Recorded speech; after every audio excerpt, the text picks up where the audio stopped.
본문의 말씀을 묵상하면서 성령의 역사가 얼마나 대단한지 가슴이 벅찬 감격을 경험하게 되었습니다. 주님, 우리에게도 이런 은혜 주옵소서. 우리에게도 이런 기도에 힘쓰며 서로 교제하는 믿음의 공동체를 허락하옵소서 기도하게 되었습니다. 그러면서 이 베드로가 먼저 성령의 충만해서 말씀을 전했잖아요. 그래서 먼저 말씀 전하는 베드로가 성령에 충만하였기 때문에 그 말씀을 들은 많은 성도들이 변화되었던 것을 보면서 제 자신을 한번 살펴보게 되었습니다. 하나님의 능력은 무궁한데 믿음 없는 제 자신이 성령의 능력을 제한하고 있진 않은가 생각해 보게 되었습니다. 하나님의 은혜가 폭포수와 같은데 제가 이슬비와 같은 말씀을 전하고 있고, 하나님의 말씀은 바닷물과 같은데 겨우 작은 컵으로 하나님의 은혜를 퍼나르고 있는 제 모습 말입니다. 하나님이 저를 보면서 얼마나 답답해 하실까 그런 생각을 하게 되었습니다. 하나님께서 부족한 종에게 은혜 주셔서 하나님의 성령의 권능과 능력이 충만히 전해지는 귀한 시간 되기를 주님의 이름으로 간절히 소원합니다. 여러분, 한 사람이 변화될 수 있을까요? 인생이 바뀔 수 있을까요? 여러분은 어떻다고 생각하세요? 사람 바뀌는 게 쉽지 않다고 하죠. 그런데 오늘 본문을 보면 변화된 사람들에 대한 이야기가 기록되어 있습니다. 크게 세 가지가 변화되었습니다. 첫 번째는 마음이 변화되었습니다. 마음이 찔렸고요. 두 번째는 입술이 변화되었습니다. 형제들아 우리가 어찌할꼬. 그리고 세 번째 행동이 변화되었습니다. 세례를 받게 되었고 교제하며 떡을 떼는 친교의 공동체를 이루게 되었습니다. 그러니까 성령께서 함께 해주심으로 인해서 놀라운 변화가 생긴 거예요. 여러분, 어떤 사람의 말을 들었을 때 인생이 바뀐다고 하는 것 사실 불가능에 가깝지 않습니까? 한두 명이 바뀌는 것도 아니라 더욱이 수천 명이 한꺼번에 이런 변화가 일어난다고 하는 것이요, 사실은 불가능한 일 아니겠습니까? 바로 성령께서 하신 놀라운 역사인 줄로 믿습니다. 그럴 때 먼저 그들의 마음의 찔림을 받았대요. 성령님께서는 그들의 마음을 두드리시고 그들의 마음에 감동을 주셔서 그들의 삶의 새로운 삶의 목표, 또 새로운 삶의 의미를 깨닫게 하신 겁니다. 오늘 사랑하는 성도님들, 저와 여러분의 삶에도 이러한 은혜가 있기를 주의 이름으로 축원합니다. 자, 그렇다면 베드로가 무슨 설교를 했길래 이들의 삶이 이렇게 변했을까요? 베드로는 여러분, 행복하기 위해 이렇게 사셔야 합니다. 여러분, 건강하게 오래오래 살기 위해서는 이렇게 사셔야 합니다. 여러분의 소원을 성취하기 위해서는 이런 삶을 살아야 합니다라는 이야기 하지 않았습니다. 베드로가 하는 얘기 오늘 본문을 통해 볼까요? 첫 번째 38절인데요. 너희가 회개하여 라고 이야기합니다. 여러분, 누군가가 여러분에게 회개하라 그러면 여러분 기분 어떠세요? 썩 좋지 않을 겁니다. 갑자기 회개하라니요. 내가 무슨 죄인 취급받는 것, 그렇게 기분이 좋지는 않을 거예요. 그런데 베드로의 이 말을 들은 많은 청중들, 순례객들이 마음의 찔림을 받기 시작했다는 겁니다. 성령님이 함께 하신 거죠. 성령님이 함께 하시는 특징이 뭘까요? 그 말씀을 나의 말씀으로 받는 거예요. 그래서 회개한다는 건요, 돌아선다는 거잖아요. 가던 길에서 돌아선다는 건 말입니다. 내가 인생의 주인이 되어 내 삶의 행복과 기쁨을 위해 살고 가던 삶의 목적에서 돌이켜서, 가던 길에서 돌이켜서 예수님이 주인 되는 삶으로 그 인생의 목적이 바뀌는 삶을 살게 되었다는 겁니다. 여러분, 건강한 신앙생활은요, 이 두 가지만 있어도 할 수 있는데요, 바로 회개와 감사라는 거예요. 끊임없이 하나님 앞에 회개함으로 자신을 돌아보고 하나님의 은혜를 인하여 감사하면요, 영적으로 병들지 않은 거거든요. 회개는 어떤 걸까요? 땅을 기경하는 거거든요. 여러분, 봄 되면 농부가 가장 먼저 하는 게 땅을 갈아엎어서 부드러운 땅으로 만드는 거잖아요. 씨앗을 뿌려도 겨울 내내 얼어붙어 있던 땅에 씨앗을 뿌리면 씨앗의 뿌리를 내릴 수 없잖아요. 마치 아무리 많은 소낙비가 내려도 장독대의 뚜껑이 닫혀 있으면 한 방울의 물이 그 안으로 들어갈 수 없잖아요. 회개는 마치 장독대 뚜껑을 펼쳐놓은 것과 같은 것입니다. 내가 문 밖에 서서 두드리노니 주님이 우리의 마음을 두드리시거든요. 그때 우리가 마음을 열면 주께서 우리로 먹고 더불어 먹고 마신다고 말씀하시는 겁니다. 그러니까 회개는 먼저 내 자신의 마음을 열고 주님 말씀해 주세요. 제가 듣겠습니다. 주님께 귀 기울이는 것, 그리고 내 삶의 방향의 목적을 새롭게 설정하는 거거든요. 지금 이 사람들이 그런 변화가 있었다는 거예요. 그리고 회개하라는 말 앞에 다음에 또 두 번째는요, 세례받고 죄사함 받으라라고 이야기합니다. 예수님 이름으로 세례받는 것. 세례는 무엇입니까? 물속에 들어가서 예수님이 죽으실 때 나도 죽었습니다. 물속에서 나오면서 예수님 부활하심으로 저도 부활했습니다. 이제 내 인생의 주인은 예수님이며 예수님과 온전히 연합한 삶을 살겠습니다라고 하는 삶의 징표 아니겠습니까? 그리고 죄사함 받으래요. 왜 그럴까요? 죄의 삭은 뭐기 때문에요? 사망이기 때문입니다. 죄의 삭은 사망이기 때문에 죄의 삭이 얼마나 크고 무서운지를 기억하며 죄사함 받으라는 거예요. 그런데 이 죄사함은 인간의 노력으로 불가능합니다. 잿물로 씻을 수 없고 내가 많은 비누로도 씻을 수 없고 내 죄악이 내 앞에 그대로 있느니라 라고 했던 예레미야 2장 말씀처럼 인간의 죄악은 인간의 노력으로 해결되는 문제가 아니라 예수님의 십자가 보혈의 은혜로 죄사함의 은혜를 누리게 되는 줄로 믿습니다. 죄사함의 권세가 사망이래요. 그래서 베드로는요, 이전에 앞달락의 요엘 선지자의 예언을 통해서 설교할 때 하나님께서 그를 사망의 고통에서 풀어 살리셨다 이렇게 설교합니다. 하나님께서는 예수님을 사망의 고통에서 풀어 살리셨대요. 사망은 뭐라고요? 고통으로 설명합니다. 근데 이 고통의 원어의 뜻은요, 사냥꾼이 넣은 덫을 말할 때 쓰는 단어예요. 바로 오딘이라고 하는 단어는 덫을 말하는 거예요. 여러분 어떻습니까? 동물이 지나는 길에 놓은 덫 올무는요, 그 동물 스스로는 절대 빠져나올 수 없어요. 오히려 움직이면 움직일수록 더 그 목을 더 조여오는 게 덫이죠. 덫의 특징은 뭐죠? 누군가가 건져 주어야만 그 동물이 사는 겁니다. 사망의 고통이라고 하는 이 덫은요, 우리 스스로 이 사망의 고통에서 헤어날 수 없는 것이죠. 바로 예수님의 십자가 은혜, 그 보혈의 권세로 우리가 자유함을 얻고 생명을 얻게 되는 줄로 믿습니다. 그러니 이 은혜가 우리에게 얼마나 크고 놀랍고 감사한지 모릅니다. 그래서 베드로는 이 사망의 덫에서 우리를 자유함을 얻을 수 있는 죄사함을 받으라라고 설교하고 있는 겁니다. 그런데요, 그가 설교할 때 그러니까 회개하여 각각이라는 단어를 해요. 너희가 회개하여 각각 예수 그리스도의 이름으로 세례를 받고 죄사함을 받으래요. 구원은 각자가 받는 겁니다. 구원은 단체로 아버지가 믿음이 있으니까 그 가정이 받는 게 아니고요. 아버지는 아버지의 믿음대로, 어머니는 어머니의 믿음대로, 자녀는 자녀의 믿음으로 구원을 받는다는 것이죠. 마치 우리가 함께 성북중앙교회라고 하는 믿음의 공동체를 섬기잖아요.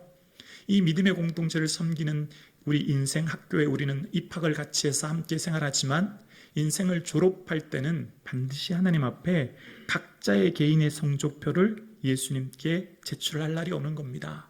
매 분초에 따라 기록되어지는 인생의 성적표가 그 기록된 대로 예수님 앞에 각자의 행위대로 상급을 받는 겁니다. 그래서 이 땅에서의 삶은요, 하나님이 주신 정직의 삶을 사는 것이지 않습니까? 그래서 각각의 삶이 중요한 겁니다. 나는 나의 삶의 사명을 붙들고 내가 주어진 하나님의 은혜의 삶을 살아가는 거예요. 그럴 때 어떻게 된다고요? 성령을 선물로 받는데요. 놀라운 은혜를 누리게 된다는 것입니다. 내가 너에게 보낼 보혜사 곧 아버지께로부터 오시는 진리의 성령이 오실 때 그가 나를 증언하실 것이요. 성령의 은혜를 입게 되고요. 이제 예수님의 증인되는 삶을 살게 된대요. 그래서 그들이 정말 놀라운 변화를 경험합니다. 사도의 가르침을 받고 서로가 교제하고 떡을 떼면서요, 오로지 기도하기에 힘쓰게 됩니다. 무슨 설교를 들었기 때문이죠? 예수님의 십자가와 부활에 대한 이야기입니다. 인생의 소망, 인생의 행복, 성공론 이런 얘기 들은 게 아니라요. 예수님 십자가에 피 흘려 죽으셨고 부활하셨으며 그분은 하나님 우편에 계시고 우리를 위해서 성령님을 보내셨다. 그래서 너희가 십자가에 못 박히신 그 예수님은 우리 삶의 주인이다. 그 말씀 들었을 때 인생이 바뀌는 거예요. 인생은요, 예수님의 십자가와 부활에 대한 말씀을 들을 때 변화되는 줄로 믿습니다. 그것을 누구의 얘기로 들었다고요? 너희가 십자가에 못 박은 이 예수를. 그것은 총독이나 대제사장이 아니라 나의 이야기로 듣게 되고 내가 예수님을 십자가에 피 흘려 죽게 했으므로 어찌할꼬, 형제들아 어찌할꼬, 이제 내가 남은 인생 어떻게 살아야 할까? 그 고백을 하게 된다는 거예요. 인생의 변화는 십자가와 부활이라고 하는 예수 그리스도의 말씀을 들을 때 변화되어지고 그 인생의 모든 삶의 목적이 바뀌어 남은 인생은 예수님 위해 살게 된다는 겁니다. 오늘 사랑하는 성도님, 예수님의 십자가의 은혜가 경험되어질 수 있기를 주의 이름으로 축원합니다. 만왕의 왕 내 주께서 왜 고초당했나? 이 벌레 같은 날 위에 그 보혈 흘렸네. 고난 중함안에만 묵상하는 이 말씀이 아니라 내 삶의 매 순간 십자가의 은혜로 풍성한 은혜를 누리기를 원합니다. 그래서 그 주신 은혜를 인하여 늘 울어도 그 큰 은혜 다 갚을 수 없네. 나 주님께 몸 바쳐서 주의 일 힘쓰리. 주님, 이제 내가 주님 위에 뭘 할까요? 주님 기뻐하는 일 위해 어떻게 살까요? 고백되는 저와 여러분의 삶 되기를 주의 이름으로 축원합니다. 그래서 그 사람들이 형제들아 우리가 어찌할꼬 고백하게 되는 거예요. 사랑하는 성도님, 여러분 1년 전과 비해 올해 예수님 기뻐하는 일 위해 어떤 것을 하고 계세요? 어떤 것이 변하셨나요? 5년 전과 비해 지금 어떤 모습으로 예수님을 더 기쁘시게 하고 계신가요? 이 질문 드리면 성도님 마음에 아마 이런 생각을 하실 거라 생각이 들었어요. 목사로서 교회에서 사니까 현실을 잘 몰라서 그렇지요. 지금 현실을 사는 게 얼마나 바쁘고 힘든지 모릅니다. 당장 먹고 사는 이 현실의 문제는 생존 경쟁입니다. 젊은 세대는 젊은 세대대로, 연세 드신 분들은 연세 드신 분들대로 나름의 삶의 무게가 힘든 것을 생각해 봅니다. 치솟는 전 월세와 대출금은 정말 숨을 턱턱 막히게 합니다. 아이들의 교육 포기할 수 없어서 뒷바라지 하는 것 또한 만만치 않습니다. 하루하루 살아가는 것이 얼마나 고단하고 힘든지 우리의 삶에 힘들고 지칠 때가 한두 번이 아닙니다. 그런데 예수님을 위해 살다니요. 여러분, 이 질문 드리면 참 마음이 무겁고 힘들지 않으십니까? 그런데요, 이 초대교회 베드로의 설교를 들었던 많은 사람들이요, 그 삶이 변화되어지면서 그들은요, 오로지 기도에 힘쓰며 그 삶이 온전히 주께 맡겨지는 삶을 삽니다. 인생을 내가 살려고 하니 힘든 거예요. 내가 주인이 되어 내가 경영하고 내가 이끌어가고 내가 모든 걸 하려고 하니 내 삶의 한계 상황을 느낄 때가 한두 번이 아닙니다. 그래서 그 예수님을 주로 모시라고 이야기합니다. 그 주로 모신다고 하는 그 표현이 무엇일까요? 기도에 힘쓰는 겁니다. 오로지 기도에 힘썼던 것. 그래서 그들은 그의 삶의 주인을 예수님으로 고백하고 내 삶 내 힘으로 살 수 없으니 주님 도와달라고, 우리의 삶의 목적은 예수님 위해 살겠노라고 고백하며 이제 주님 위해 사는 것이 이처럼 어렵고 힘든데 내 힘으로는 불가능하니 주님 도와달라고 고백하며 나아가는 것, 그것이 바로 오로지 기도에 힘쓰는 삶입니다. 사랑하는 성도님, 여러분의 삶이 얼마나 힘들고 어렵습니까?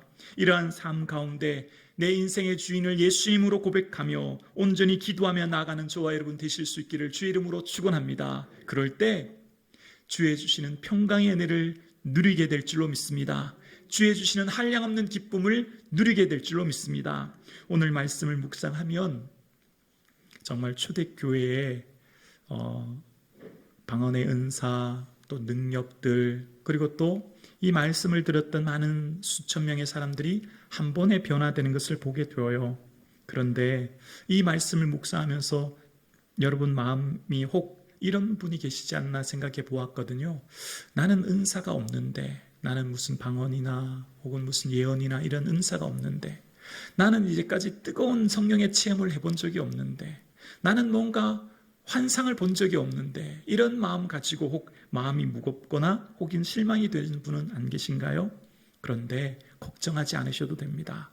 자, 오늘 오순절날 사건은 그들이 베드로의 설교를 들어서 순식간 변화된 건 맞아요. 그런데요, 베드로가 그의 삶의 노년에 쓴 것, 그러니까 마지막 임종을 앞둔 시기에 쓴 것이 베드로 후서잖아요. 이 장막에서 벗어날 것이 임박한 줄 안더라고 얘기하잖아요. 그때 베드로가 놀라운 고백을 합니다. 그 고백에 보면 베드로 후서 1장 17절인데요. 베드로 후서 1장 17절에 보면 지극히 큰 영광 중에 이러한 소리가 그에게 나기를 이는 내 사랑하는 아들이요 내 기뻐하는 자라 하실 때에 그가 하나님 아버지께 존귀와 영광을 받으셨느니라. 18절이요 이 소리는 우리가 그와 함께 거룩한 산에 있을 때 하늘로부터 난 것을 들은 것이라 라고 이야기합니다. 지금 이 얘기가 뭐냐면 베드로가 딱 한 번, 그러니까 베드로 일생 전체의 이적과 기사와 능력을 예수님과 함께 다니면서 경험했지만 딱 하나 변화산 사건을 간증하는 거예요. 자, 변화산 사건을 왜 간증할까요? 나는 너희들보다 특별해. 나이는 너희들보다 더 능력 있는 사도야. 이건 말하려고 한 게 아니에요. 자, 이 얘기를 왜 했냐면 그 다음 구절을 보면 알 수 있어요. 19절인데요. 우리 함께 읽어보실까요? 또 우리에게 더 확실한 예언이 있어 어두운 데를 비추는 등불과 같으니 날이 새어 샛별이 너희 마음에 떠오르기까지 너희가 이것을 주의하는 것이 옳으니라. 아멘. 더 확실한 예언은 뭐냐면요, 그 다음 구절에서 성경이라고 이야기해요. 그러니까 여러분, 우리가 환상, 또 은사, 능력 받지 않으셔도 괜찮다는 거예요. 베드로가 변화산에서 이는 내 사랑하는 아들이라고 하는 그 능력의 말씀을 듣고 그 영광을 경험했는데, 베드로가 지금 그 경험보다 내가 예수님의 그 신성되심을 경험했던 그 영광보다 더 중요한 것이 있습니다. 여러분, 더 확실한 예언이 있습니다. 바로 성경입니다. 그거 얘기하는 거예요. 그러면서 이 예언이 있어 어두운 데 비추는 등불과 같으니 라고 설명합니다. 어두운 데 비추다라고 하는 이 비추다는 말은요, 뿌옇다는 말이에요. 그 등불이 작아서 그 발걸음 앞만 잠깐 비춰준다는 거예요. 하나님 말씀을 읽고 묵상하면 하나님 말씀이 그 하루의 삶, 또 하루하루 나아갈 삶의 길을 밝혀준다는 거예요. 그래서 샛별이 떠오르기까지 예수 그리스도의 생명 되신 주께까지 우리를 인도하는데요, 그것을 우리 마음에 떠오르게 하신다는 거예요. 마음의 감동을 통해 주신다는 거예요. 그러니까 베드로의 설교를 듣고 순식간에 수천 명이 회개하고 변화되는 것도 있지만 베드로는 처음에 어떤 사람이었습니까? 행동파였잖아요. 겟세마네 동산에서 예수님 포로되실 때 말고의 길을 자르거나, 또 부활하신 예수님이 있다고 할 때 막 무덤에 열심히 달려가거나, 또 부활하신 후에 예수님이 보이실 때 배에서 뛰어내려 예수님께 가는 그런 사람이었잖아요. 근데 베드로가 서서히 바뀌는 모습을 발견하게 됩니다. 베드로가 바뀌어요. 주님께서 깊은 곳에 가서 그물을 내리라 할 때 주의 말씀 의지하여 내가 그물을 내리리다 고백합니다. 오병이어 사건 후에 모두가 다 예수님을 우리의 먹는 문제 해결해 주신 분으로 오셨다고 얘기할 때 나는 그런 사람이 아니라고 얘기할 때 제자들이 막 떠나거든요. 그때 예수님이 베드로에게 물어요. 12 제자에게 묻는 거죠. 너희도 가려느냐? 그때 베드로가 말합니다. 영생의 말씀이 있음에 네게로 가리까. 베드로는요, 변화되기 시작합니다. 말씀을 붙들었거든요. 말씀이 그의 인생을 변화시키는 거예요. 그래서 사도 바울에 대한 그 말씀도, 편지를 들었을 때도 내가 더러 깨닫기 알기 어려운 것이 있다고 오히려 사도 바울도 높여줍니다. 베드로가 처음에는요, 굉장히 행동파였고 앞서기 좋았고 나서기 좋았던 그가 오히려 타인을 높여주고 그의 삶도 변화되어요. 무엇으로 변화되었다고요? 말씀이 변화시킨 거예요. 말씀이 그의 인생을 바꾼 거예요. 어떻게 해요? 서서히 한 발자국 한 발자국 그의 인생이 변화된 것입니다. 내가 혹 예수 믿고 구원 얻어 신앙생활 하는데 내가 은사와 능력을 체험하지 못했다고 실망되시나요? 혹은 내 삶에 변화되지 않은 모습 때문에 낙심되시나요? 걱정하지 마세요. 하루하루 말씀 붙들고 살아가는 거예요. 어두운 데 비추는 등불처럼 말씀이 내 앞길을 비춰주시는 거예요. 내 마음에 떠오르게 해주셔서 나를 인도하는 것입니다. 그래서 나의 삶을 주님께서는 서서히 변화시키시고 나의 삶을 힘을 주시고 능력을 주시는 거예요.